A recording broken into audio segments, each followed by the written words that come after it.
Hello there everyone, and welcome back to Napoleon Total War with the Great War mod. We're finally back. So, there's been quite some time since I last uploaded an episode for this, and I didn't really, officially went out with an explanation of why. I just answered a few comments here and there, but the reason why I stopped sending or putting out videos was because we had the Ottoman Bug. So the Ottoman Bug in the current version of 6.0 is that if the Ottomans are destroyed, or the capital is taken and the capital is taken and they're destroyed, the game crashes for some reason.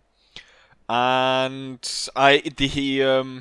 the mod developer even said to me at the early that they hadn't been able to fix it, so it might be good for me to send an army down just in case to protect it. Because of the money problems we had early on in the campaign, elected not to send an army down, and I thought the Ottomans would do just fine. But then at turn 42, 43, a Greek army managed to somehow sneak across here, get at a more or less unprotected Constantinople and take it, which crashed the campaign. And so I was left with the option of, replaying a few turns back, see if maybe something would change and the Greeks wouldn't get through. They got through again and again. And so I decided, okay, so I'll have to go even further back. So marching down to Constantinople from where my army would have been up here somewhere takes at least 15 turns. And then preparing the army would take an additional 5, and I wouldn't make it exactly on time to where the Greeks came, so I had to jump back maybe 20 or so turns. And it was an absolute mess, and going through all the battles that I had to fight because I couldn't out-resolve them and all that work, and eventually it just became too much. It became too much, and I decided, you know what, I'm just gonna drop it. I'm just gonna drop it for now, and I'm gonna focus on the Dutch campaign instead. I'm just gonna drop it, and then we're gonna see what we can do. And so finally, I came back to this, and I took a look at it again, and I looked at, once again, going back quite a few turns, and starting over again and trying to fix it. But then it was like, it's so much work, I'm just gonna burn myself out on it again, and I'm never gonna want to touch the game again. So I decided, you know what? What I'm going to do is I'm gonna do a completely clean new install, just reinstall it, the patches and stuff, and just go at it from the beginning, and from there we'll work our way up to we left off late 1916, but I decided, because we left off in the winter there, I decided, you know what, I'll set up the new armies and everything with the new technology of 1916, and we'll start as soon as winter fades in 1916. And that is where we are right now. So just in case, to protect the Ottoman army, I marched down Maximilian von Prittwitz immediately. So he marched down, he got some extra troops and the Landwehr and some crap he got from Poland. And then he marched all the way down here. We had to ask for permission to pass through Romania, and we made it down. So they should be safe. Currently the Ottomans are at war with Romania, and we should go through. Everything is roughly where we left it off. I think I have a better setup for France. And I also have I've modernized the armies, as we'll see, and we'll just go over the locations of the current armies. So let's start over here in Marseille, where we got Paul von Hindenburg. Yes, with the initial money bug that I had in the previous campaign, Without that, I've been able to recruit more armies, and I've recruited more generals. So we have 2 additional generals, actually 3, because one died of old age. But here we have Hindenburg. Here's his army.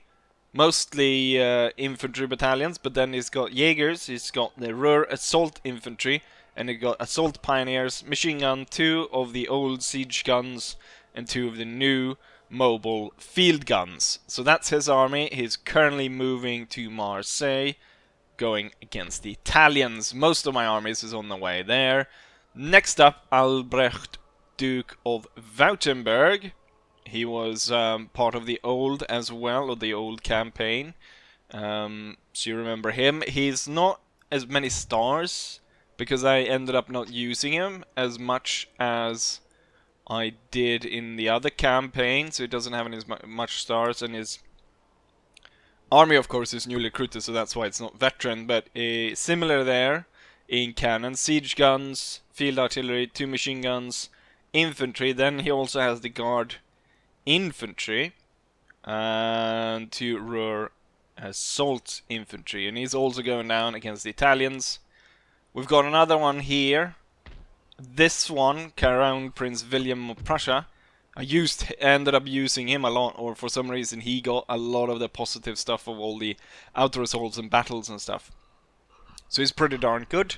However, he was stationed around here when the upgrade came to steel helmets in the new units, and we haven't been properly able to set him up yet. He is, as soon as he smashes the last French troops here, he should be marching to Paris, and we should set up his new army in Paris. I also have Karl von Berlov. He's about to set up his army, so he can march on the Italians. I am also... Well, one of these armies, either if I'm gonna set it for the Crown Prince of Prussia, or if it's gonna be Berlov, is gonna take command of an army which I'm recruiting right here of Imperial Marines, and we're gonna try and invade Ireland with that. So one army is gonna go and do kind of sneak attack and take Ireland. So one of the things also that changed was that I didn't have that super bloody naval battle, which I had in the other one, just because I want to test the naval battle so early on. So my navy is still intact. So I still have my navy. I've removed some of the ships. So all of the vessels that I was supposed to remove all the ships that only had... So I would only keep the ones with 2,000 in range and not everything else. I also kind of noticed here another thing was to protect my ports from attack. Instead of putting troops in them, I started recruiting destroyers. So we put destroyers in, and that's a lot cheaper because the upkeep of the destroyer is 46. While a Landwehr unit upkeep is 92, so that's almost twice as expensive. I also managed to start trading with Norway, so we're not gonna sink their navy, or not just yet anyways. Currently my navy is gonna be, until the my invasion force going to Ireland, until that's ready, he's gonna go be in the Baltic Sea and attacking Russian navy and supporting our push through there. Let's see, is there an army? Yes, before we forget, before we move over to the east, we're gonna take a look at one army that I've placed here. So I decided to put the Crown Prince of Bavaria, seems fitting as Bavaria is where we recruited this army, and this army is kind of the Mountain Corps army, or the Alpen Corps. So instead of normal infantry units, we've replaced those with the Alpen Corps mountain infantry. We've got additional 2 Jaegers, 2 Ruhr assault, we've got 2 mountain guns, and 2 old siege artilleries, 2 units of cavalry. So the Crown Prince of Bavaria. So I want... One of the problems is, when Italy declares war on you, if you ask the Turks to, or if you ask your ally to join you, the Austrians will, usually. The Ottomans didn't want to join me and broke the alliance, and then they don't want to re-sign it. Without re-signing the alliance with the Ottomans, I can't march my army in and set it outside the capital to protect it. So, currently, none of my allies are at war with the Italians. I am going to try and change that by sneaking in with my Alpencorps army, coming from the Alps, like Hannibal. We're gonna go down, we're gonna hopefully capture Venice. We're gonna give Venice over to the Austro-Hungarians. Hopefully, that will, just that as a trade for the Austro-Hungarians declaring war on Italy might work, or it might work because the Italians want to take it back, and in that case, declare war on Austro-Hungary, and in that way we get the Austro-Hungarian going in. Another thing that was different in this campaign compared to the last was that the Serbians fell actually a lot sooner in this campaign, so it seems like the Austro-Hungarians were a lot more aggressive, although I say that with them having tons of men in Bavaria, completely pointless with all these troops. But I've also noticed there's a lot more like upgraded units. I noticed among the Italians that they have a lot of those very high-powered old siege guns with 1,000 range, so the long range that almost covers the entire map. So that's what's going on right now. Also, being able to get more aircraft. So we got one reconnaissance there, we got one there, and then we got 2 in the east as well. Now let's go over to the east and take a look at what we have here. So here we have 2 armies. The thing is, since in the previous campaign, or the campaign that I had to abandon, and we're trying to recreate here, since I mostly focused over on the Western Front, taking out France, I didn't focus nearly anything on the Russians more than defending the area. As you can see, there's the Battle of Königsberg, there's the Battle of Gumbian, there's the Battle of Tilsit, there's the Battle of East Germany. So has been a lot of battles, but it's mostly just protecting against Russian attacks. And since we haven't really taken any territory from them and tried as much as possible just to avoid fighting them, even though there's 4 battles here, that has built up quite a lot of Russian forces. So we've got 2 full stacks, 3 full stacks, a lot of smaller units, adding up to what would that be? A 5th, and then additional full stack over here, and also noticed yet again the old siege guns, very useful. And for the armies, here is where the 2 new generals come in. So we have Otto von Belov. It was supposed to be one Gluck, but one Gluck for some reason died of old age in this campaign. So I had to replace one Gluck with one Bellow.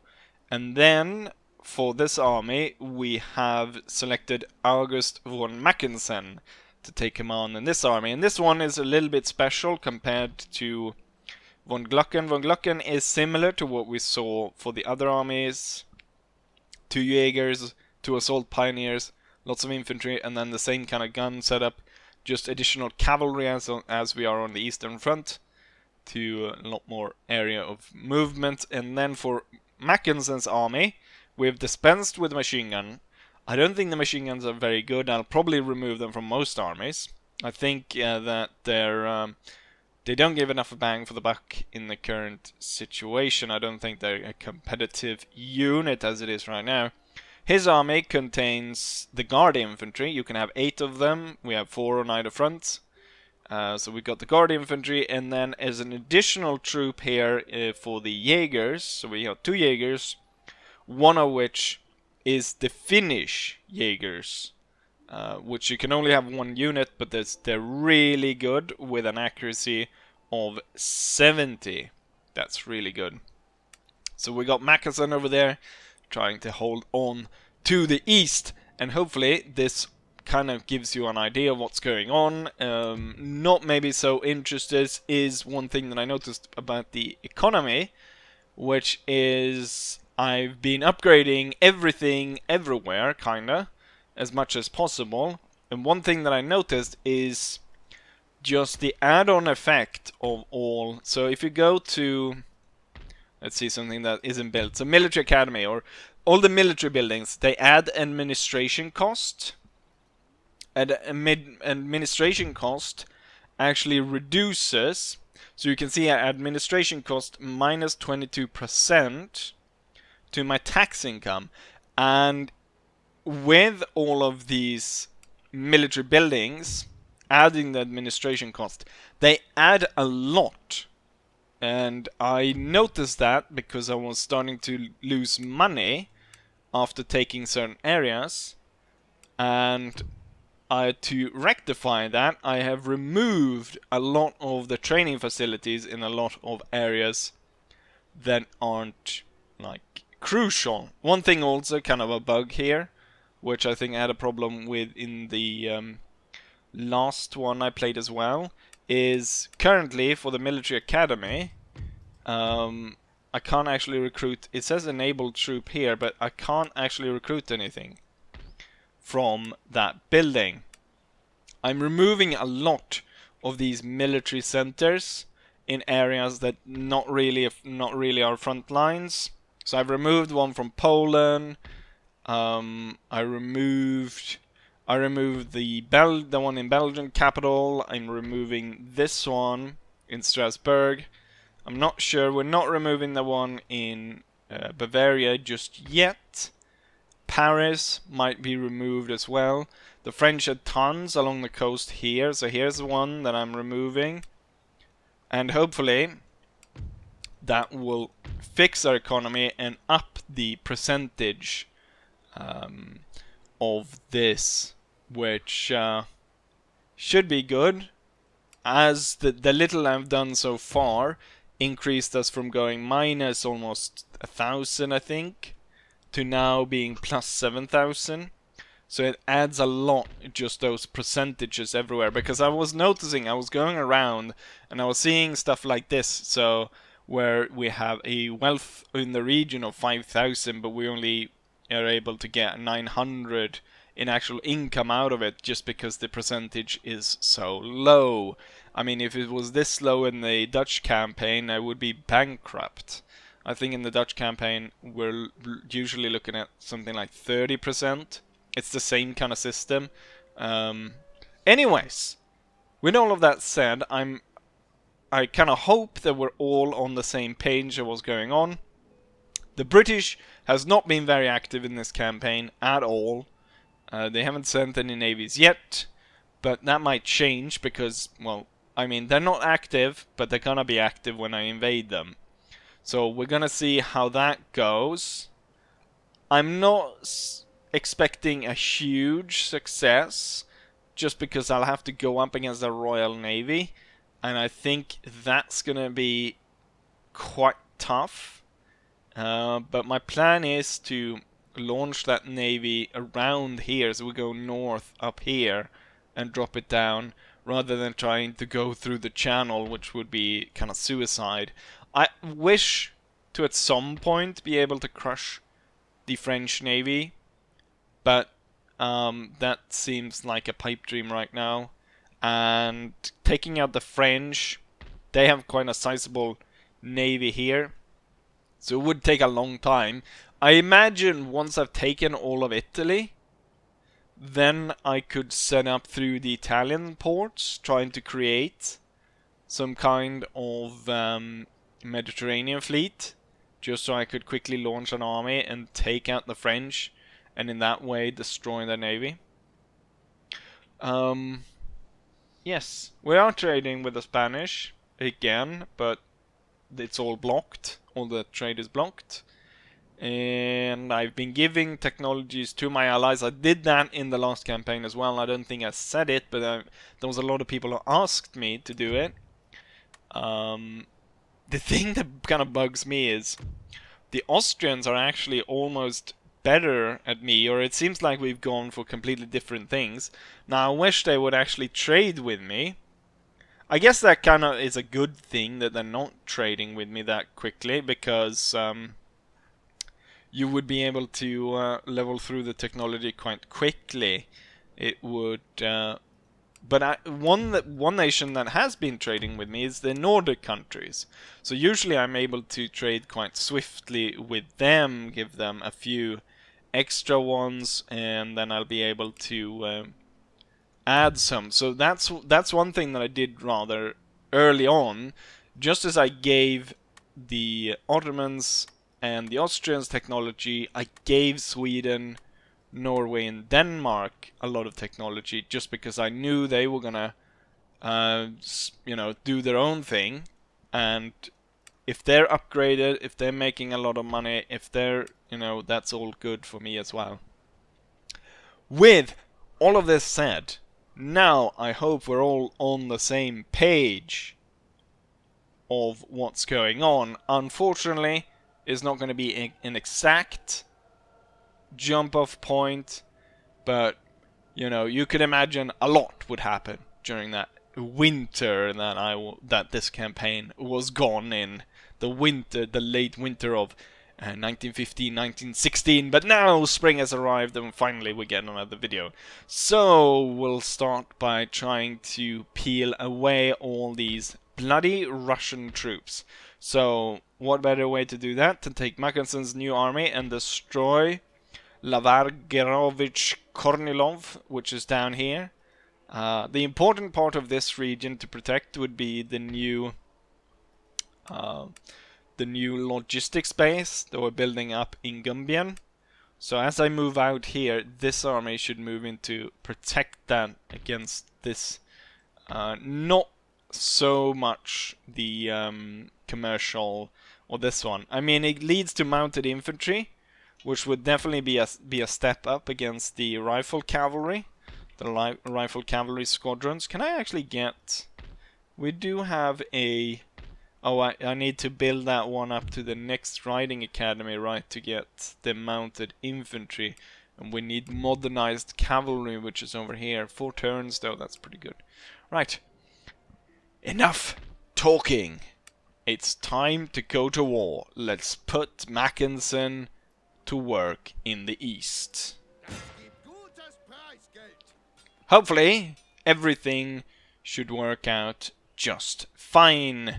And everything should be set up accordingly. Right, there isn't much chance for the Russian general. 2 stars, only 1 unit of old field artillery, plus the bastards have been sitting here at winter dying, so they're all at half strength, most of them. They do have some units, so it seems like Russia has been able to get into the new trench age technologies, as well as they've got this special sniper force right here. Not that it's going to help them for this battle. They do have machine guns as well. But yeah, enough talking. To war it is. To war. Let's quickly here take a look at my setup. So from the left to the right, we've got my cavalry out here. They're going to push through and they're going to flank, see if they maybe can attack. Mortars and stuff that might be hard for us to kill, as I don't have any shrapnel cannons. Then, if we go further, we've got the 2 light units. They're gonna protect here on this side. As soon as any enemies come out of the woods, they'll shoot them down. But our main attack will go through the center and the right. So I've got my elite guard infantry sitting behind cover here. They'll hold to start off with. And it's gonna be this flank that moves. So the 4 units of infantry that's over there are going to start to flank, and of course the artillery is going to blast the enemy. Then I've got 2 units of these assault pioneers. They've placed bombs. Now you can't see the bomb. Well, you can barely see it, I think. That little thin line is the bomb, or where the bomb is. So we're going to place them. They are said to create quite the bang. So I'm gonna hope that the enemy marches into those. And we'll see how this goes. So, first things first, get these guys back in line. And then I'm gonna get these guys, you know what? Might be best to move them directly to this forest to protect themselves. My heavy artillery, let's see if my change is stuck, so I managed to set up the camera so the camera doesn't shake. Because it shakes like a... quite terribly, it shakes. Damn, I think I need to change maybe the sound setting a little bit. That was quite loud, but then again I was oh shit, that's the machine guns.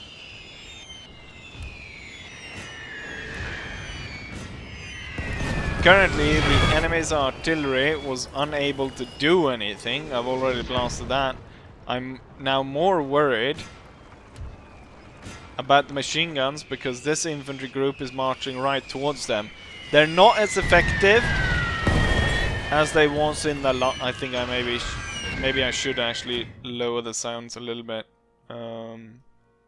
Effect a little bit on the master. That's very loud. I think effect is the real thing I need to... They're not as effective, as super effective as there was in before the version I had before, which it kind of was insane. They just peppered everything,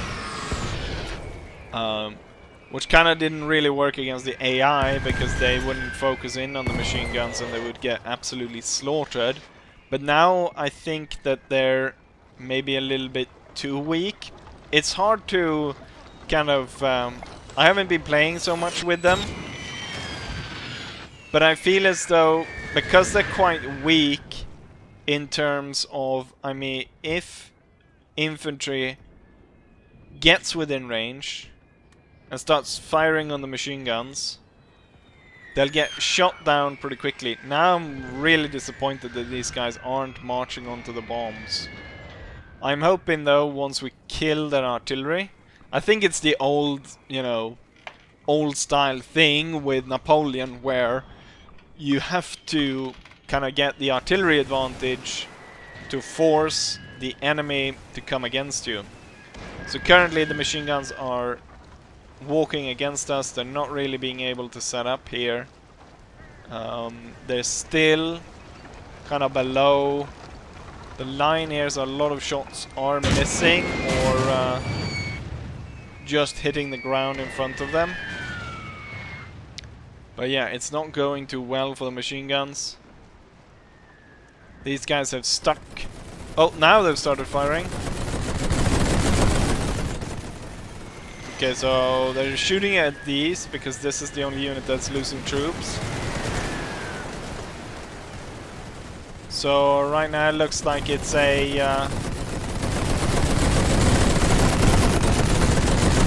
so it's about 2 machine guns firing. And as you can tell, at this range, oh now they're destroyed, they performed pretty badly. Now the upside to machine guns is that they can fire further away than infantry can shoot at them.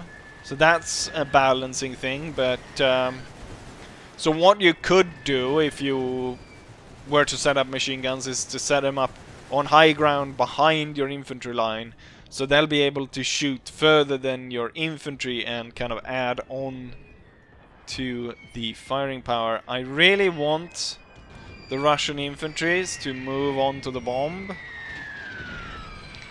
and I'm really disappointed that they aren't moving on to the bombs.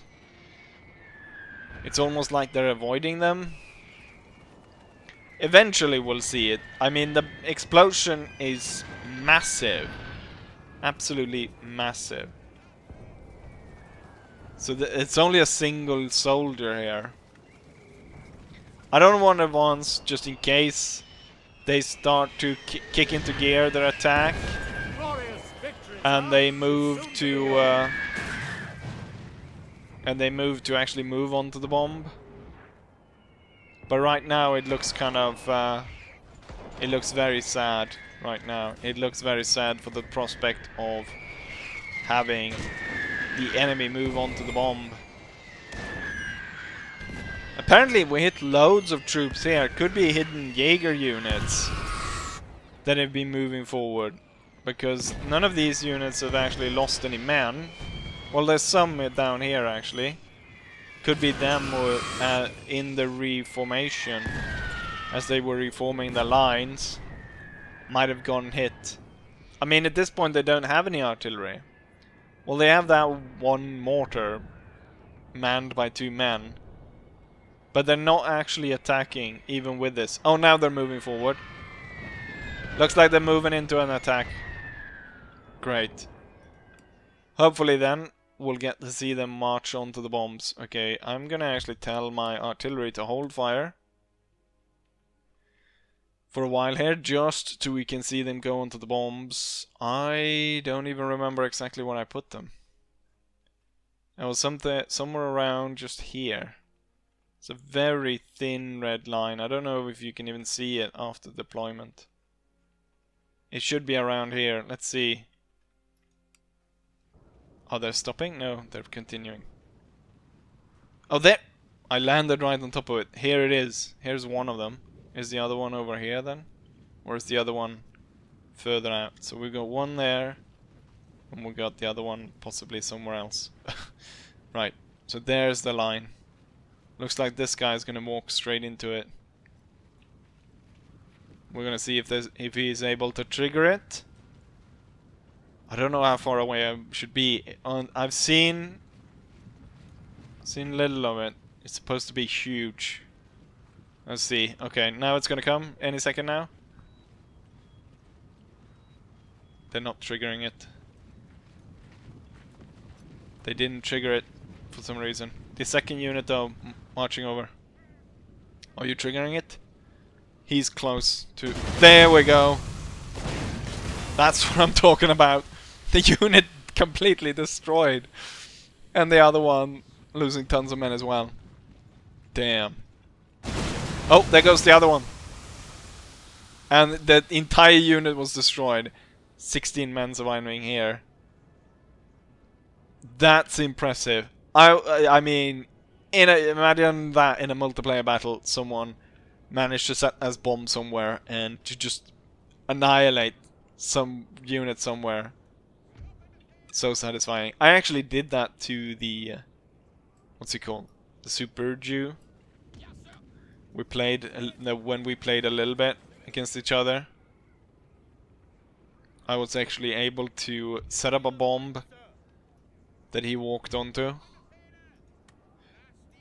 And that was when the bomb was still had a big red circle that was visible. What I had to do was I had to set it in a way when the circle was hidden, like you couldn't see it because there was, I think there was bunker lines or something in the way, and I kind of had to lure him in by putting a unit around there.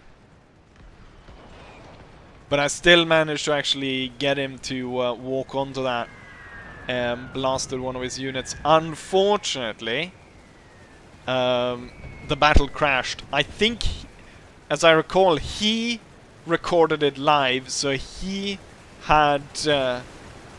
it is up on his channel, I think.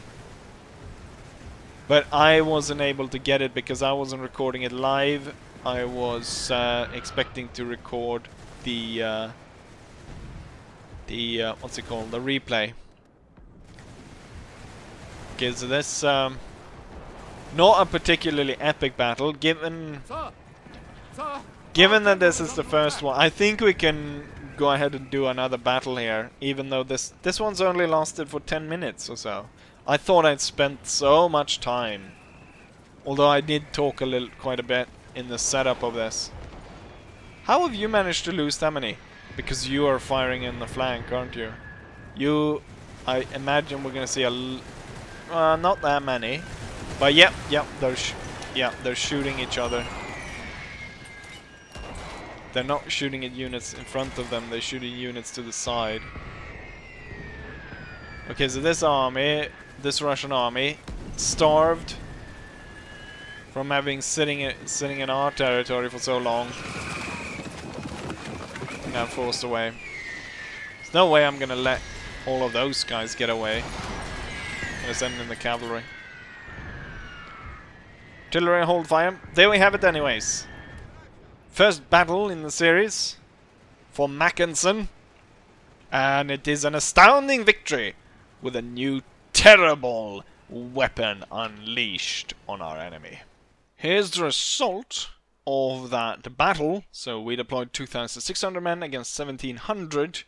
We lost 112 compared to the enemy, which lost basically everything. 95 killed. The enemy killed 95. We lost 112.